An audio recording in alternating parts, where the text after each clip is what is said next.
श्री कबीरदास जी ने कभी भक्तिहीन दर्शन और जाति पाति को मान्यता नहीं दी। उन्होंने राम नाम भजन को ही सर्वश्रेष्ठ माना है। राम नाम बिना ध्यान योग्य कर्मकांड सब व्यर्थ है। उन्होंने सभी के लिए उपदेश दिया। हिंदू मुसलमान सभी के लिए उनके वाक्य प्रमाण हैं। वे ज्ञान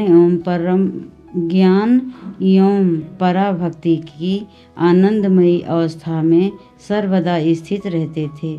श्री कबीरदास जी ने किसी के प्रभाव में आकर मुँह देखी बात नहीं कही। वह जगत के प्रपंचों से सर्वथा दूर रहे। संत श्री कबीरदास जी का आध्यात्मिक जीवन चरित्र संक्षेप में इस प्रकार है। आइए हम सब श्रवण करते हैं।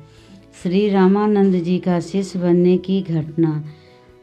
श्री कबीरदास जी की बुद्धि अत्यंत गंभीर थी और उनका हृदय प्रेमा भक्ति से सर्वथा परिपूर्ण एवं अति सरल था। उन्होंने भक्ति भाव को अपना कर जाति पाति एवं विवाद समझकर उसे बिल्कुल त्याग दिया था।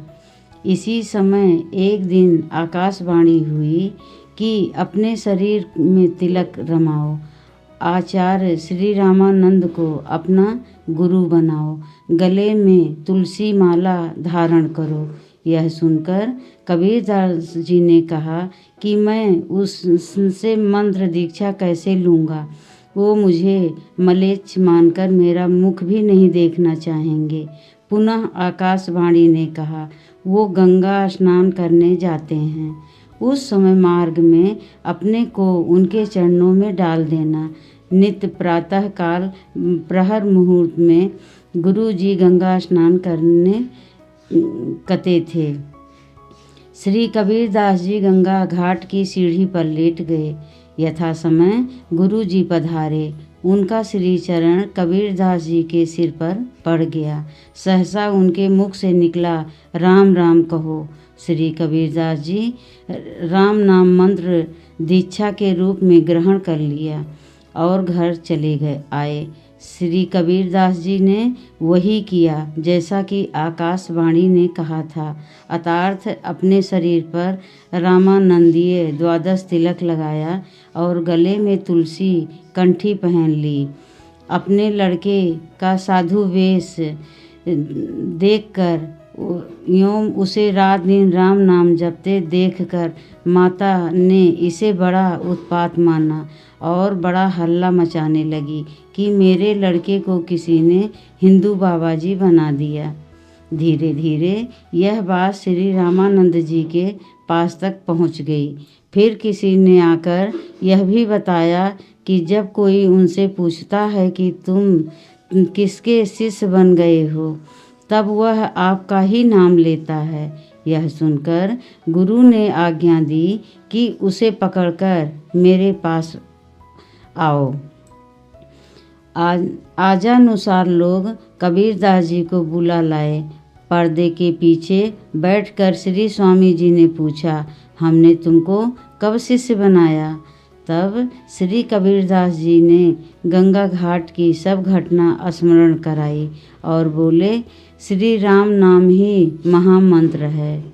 यह बात सभी तंत्र शास्त्रों में लिखी है।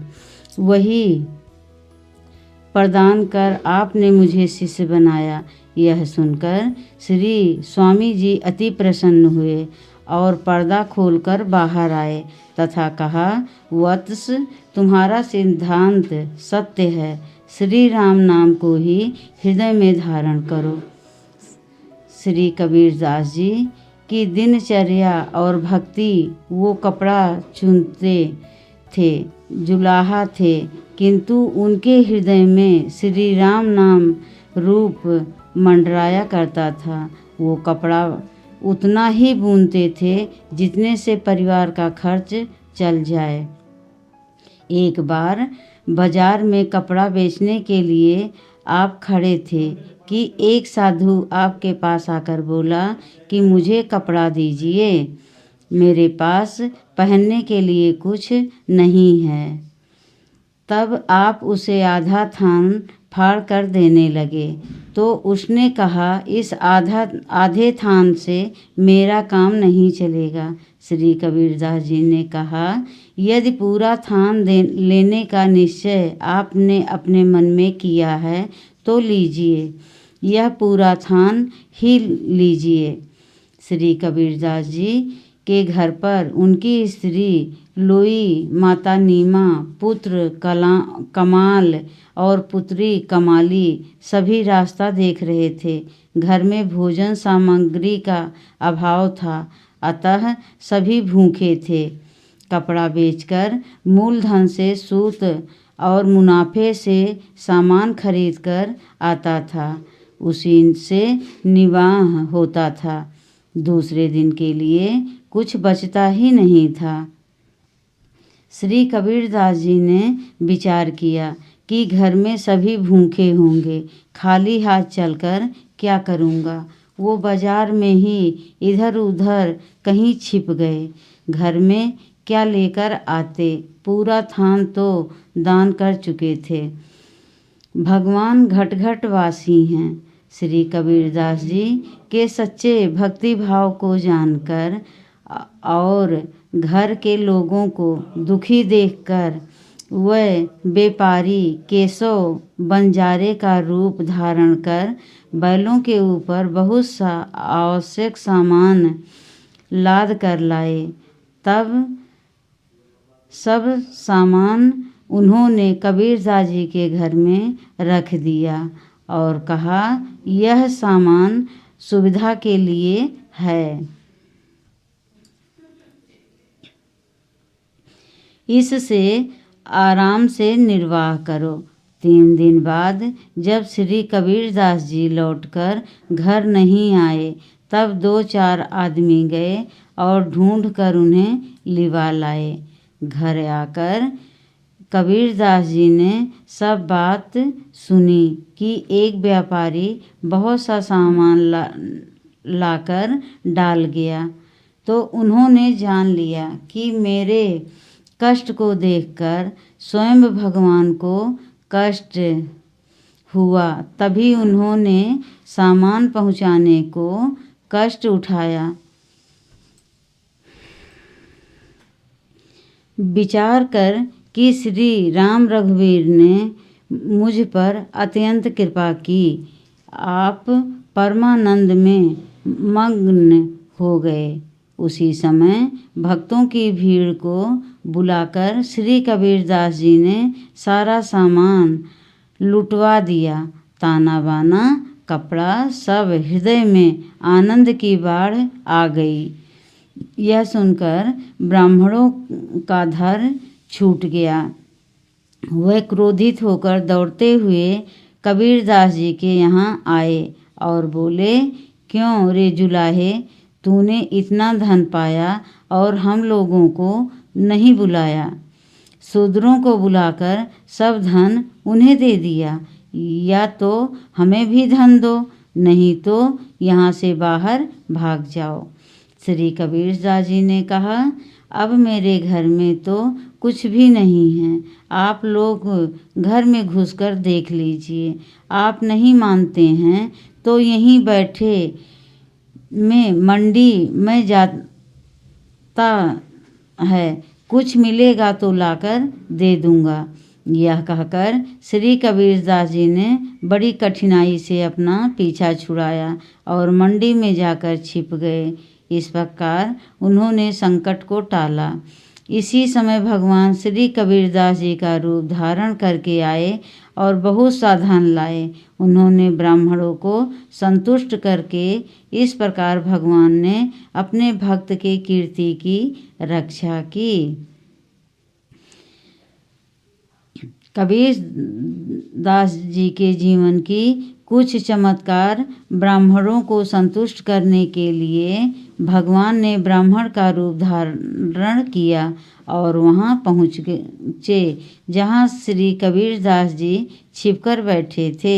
भगवान श्री कबीरदास जी से कहा, तू यहाँ पर पड़ा हुआ भूखे क्यों मरता है? श्री कबीरदास जी के घर पर जा जो भी कोई वहाँ जाता है उसे वो 2.5 सेर अन्न देते हैं। इसलिए अब तू देर मत कर, वहीं चला जा, जल्दी से जा। श्री कबीरदास जी घर को आए और सब समाचार देख सुनकर प्रेमानंद के पूर्ण रूप में मग्न हो गए। भगवान के द्वारा किए गए नए नए कौतुकों से तथा वैभव को वृद्धि में परम अकिंचन भक्त श्री कबीरदास जी का धैर्य कैसे रहे। बढ़ती हुई प्रतिष्ठा को घटाने के लिए श्री कबीरदास ने भी नए नए कौतुकों की रचना प्रारंभ कर दी। एक दिन कबीर जी एक वेश्या को अपने साथ में ले लिया। उस समय ऐसा मालूम होता था कि भजन भाव को छोड़कर ये उसी के रंग में रंग गए हैं। परंतु सच्ची बात तो यह थी कि लोग मुझे गलत समझकर मेरे पास न आएं और मैं आराम से राम नाम भजता रहूं, मेरे भजन में बाधा ना हो। श्री कबीरदास जी को एक वेश्या के साथ देखकर संत जन डर गए कि श्री कबीर दास जी यदि माया से मोहित हो सकते हैं तो हम सरीखे साधारण लोग बचेंगे। और दुष्टों के मन में बहुत भारी सुख हुआ। वो कहने लगे, हम तो कहते ही थे कि यह ढोंगी है, हमारी बात सही निकली। श्री कबीरदास जी ने जब संत और असंतों के ऐसे भाव जाने तब ये वेश्या को साथ लिए हुए वहाँ पहुँचे जहाँ काशी के राजा की सभा लगी हुई थी। राजा ने शिष्य होते हुए भी इनका कुछ भी सम्मान नहीं किया। फिर भी ये वहाँ बैठ गए और मानसी भाव से श्री जगन्नाथ भगवान का ध्यान करने लगे। थोड़ी देर बाद इन्होंने उठकर वहीं अपने पात्र से जल गिरा दिया।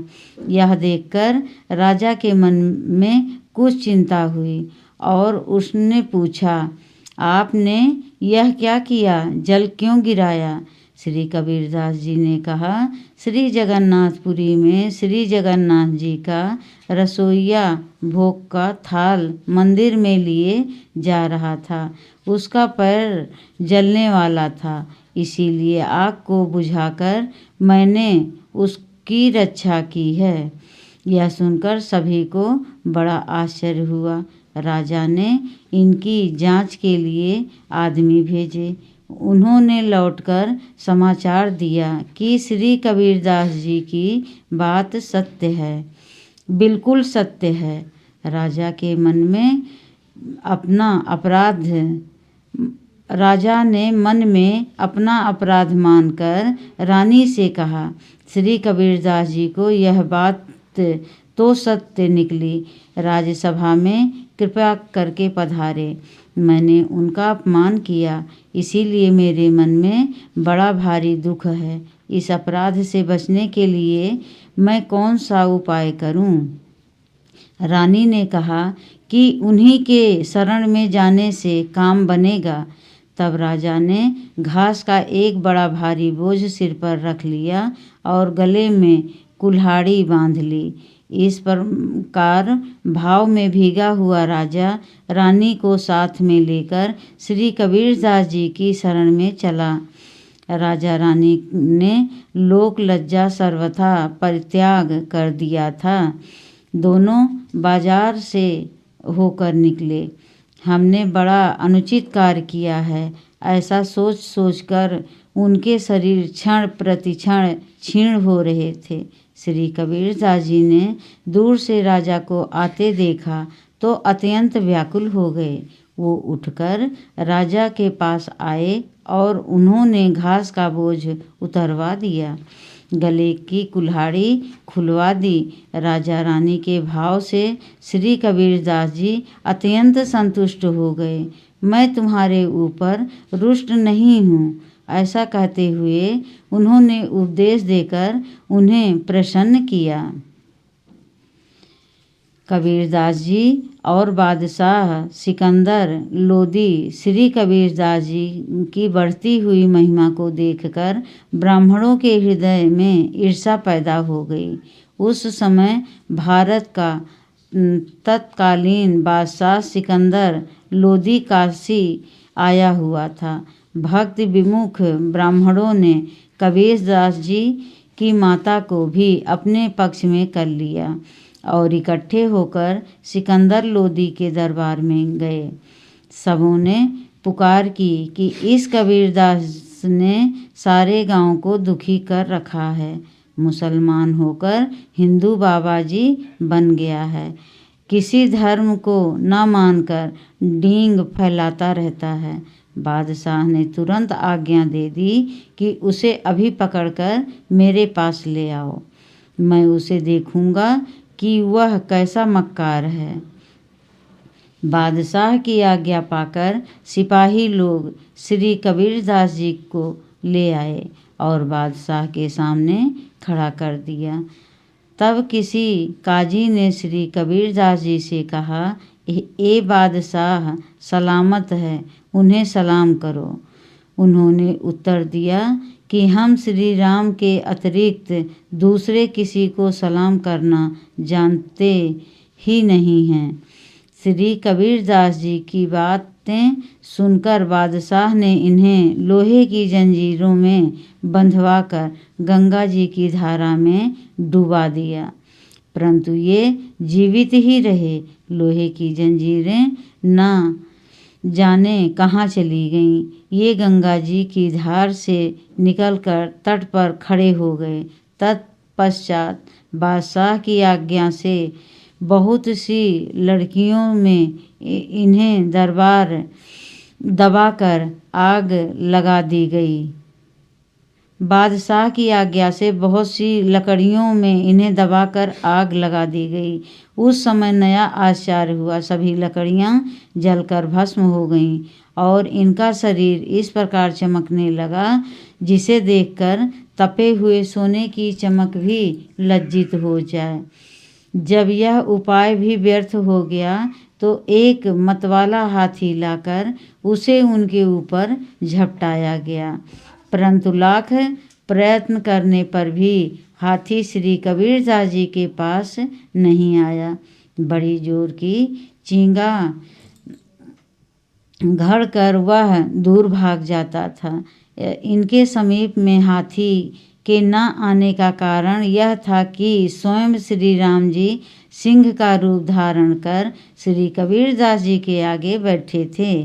बादशाह सिकंदर लोदी ने श्री कबीरदास जी को ऐसा अद्भुत प्रभाव देखा तो वह सिंहासन से कूदकर इनके चरणों में गिर पड़ा और हाथ जोड़कर प्रार्थना करने लगा कि अब आप कृपा करके ईश्वर के कोप से मुझे बचा लीजिए।